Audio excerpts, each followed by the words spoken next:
Assalamualaikum warahmatullahi wabarakatuh. Selamat pagi, salam semangat untuk kita semua yang bisa beraktivitas di pagi hari yang cerah ini. Hormat saya kepada Bapak Kepala Sekolah SMP Negeri 166, Wakil Kepala Sekolah Bidang Kesiswaan, Wakil Kepala Sekolah Bidang Kurikulum, Wakil Kepala Sekolah Bidang Sarana dan Prasarana, serta Dewan Guru dan jajaran staf yang namanya tidak bisa saya sebutkan satu persatu, namun insya Allah tidak mengurangi hormat saya. Dan teman-teman sekalian yang selalu menerapkan protokol kesehatan pada masa pandemi ini. Mari terus mengucap syukur kepada Maha Pemberi rezeki atas berjuta-juta nikmat yang telah diberikan olehnya Allah Subhanahu wa Ta'ala, serta utusannya Nabi Muhammad SAW yang semoga di yaumil kiamat nanti kita bisa mendapatkan syafaatnya Allah. Amin. Baik, bagaimana kabar Bapak dan Ibu guru serta teman-teman sekalian? Semoga senantiasa sehat dengan terus menjalankan new normal pada masa pandemi ini. Minggu ini kita masuki minggu kedua di bulan September, yang berarti kita sudah meninggalkan bulan Agustus. Yang insya Allah bulan Agustus bisa memberikan kesan-kesan dan momen-momen berharga untuk kita semua. Dan di bulan September ini kita bisa mengukir lagi momen-momen dan juga kesan-kesan berharga lainnya. Baik, pada kesempatan kali ini saya hanya akan menyampaikan pidato singkat yang insya Allah bisa merubah persepsi Bapak dan Ibu serta teman-teman sekalian tentang satu hal yang sedang hangat diperbincangkan oleh media tanah air dan masyarakat tentunya. New normal. Apa sih new normal itu? New normal adalah keadaan setelah krisis, berbeda dengan situasi sebelum dimulainya krisis. Istilah ini digunakan pada 1. Pasca krisis keuangan atau ekonomi 2007-2008, lalu pasca resesi global 2008-2012, dan pandemi COVID-19 yang sedang kita alami ini.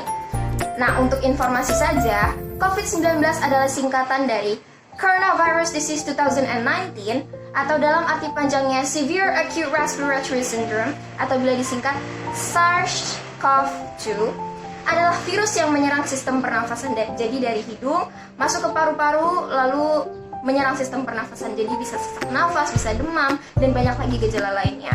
Virus ini dengan mudah bisa menyerang bayi, anak kecil, ibu menyusui, ibu hamil, dan orang lanjut usia. Virus ini pertama kali terdeteksi di Wuhan, Cina pada akhir Desember 2019 dan terdeteksi di Indonesia pada 2 Maret 2020. Nah, sejak saat itu kan diterapkan yang namanya new normal. Nah, new normal ini dikenalkan pertama kali oleh Peter M. Sattman dan juga Jody Lennard yang waktu itu terkait dengan metode manipulasi sikap masyarakat terhadap flu burung. Dulu waktu flu burung masih baru dan sekarang diterapkan sebagai periode awal bahwa ini adalah kesempatan untuk membangun normal baru tentunya.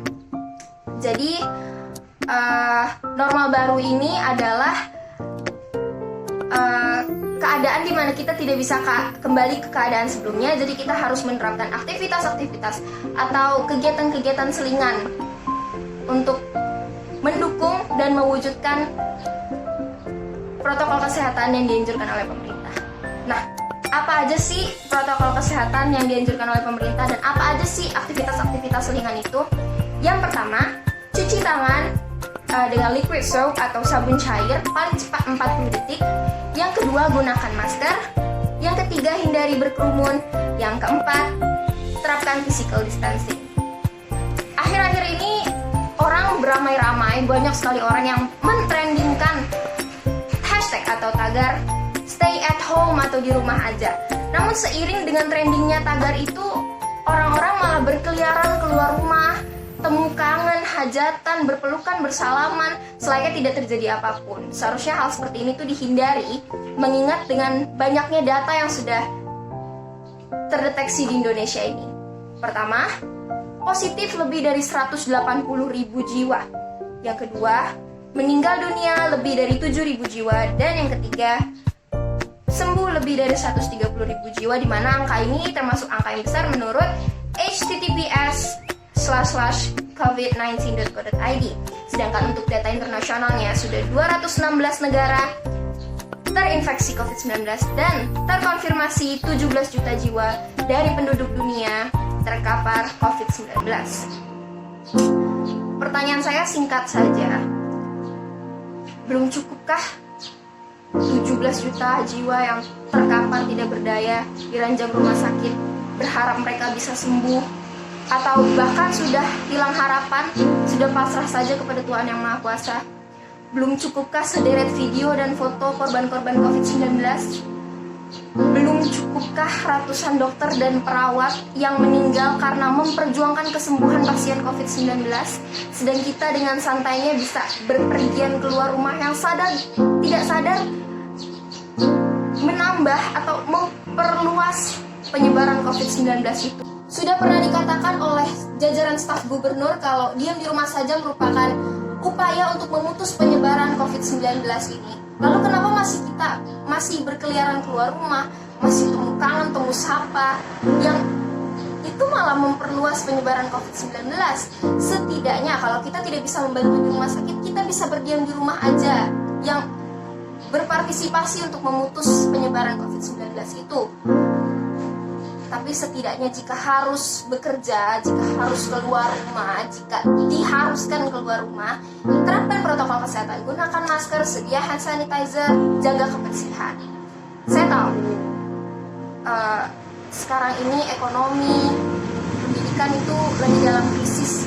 Sulit sekali belajar, sulit sekali bekerja, sulit mengerti materi yang diberikan Bapak Ibu Guru, khususnya saya seorang siswi.